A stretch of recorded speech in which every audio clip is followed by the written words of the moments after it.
এই বিড়ালকে কখনো আপনারা কষ্ট দিবেন না, বিড়ালকে আদর করবেন, বিড়ালকে ভালো মতো পুষবেন।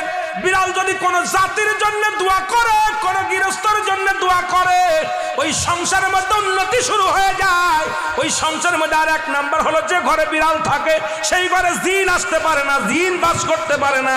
আর একটা ঘোষণা শুনে নেন, নবীজি বলে গেছেন, যে ঘরের মধ্যে বিড়াল ছানা বাস করে ওই ঘরের মধ্যে জিন জাতি প্রবেশ করতে পারে না। তাহলে ছোট ছোট মাসুম বাচ্চাগুলো যে ঘরের মধ্যে থাকে, মুসলমান অনেক সময় জিনের আশ্রয় পড়ে যায়, অনেক সময় জিনে আসর করে, ওই ঘরের মধ্যে জিনে আসর করে। যে ঘরের মধ্যে বিড়ালকে আদর করে বিড়াল থাকে, ওই ঘরের মধ্যে বিলাই বিড়াল বিড়াল বিলাই বিলাই, এইটা যার ঘরের মধ্যে আছে এই ঘরের মধ্যে দুষ্ট জিনেরা আসতে পারে না। জোরে জোরে চিল্লায়া বলা যাবে না মারহাবা।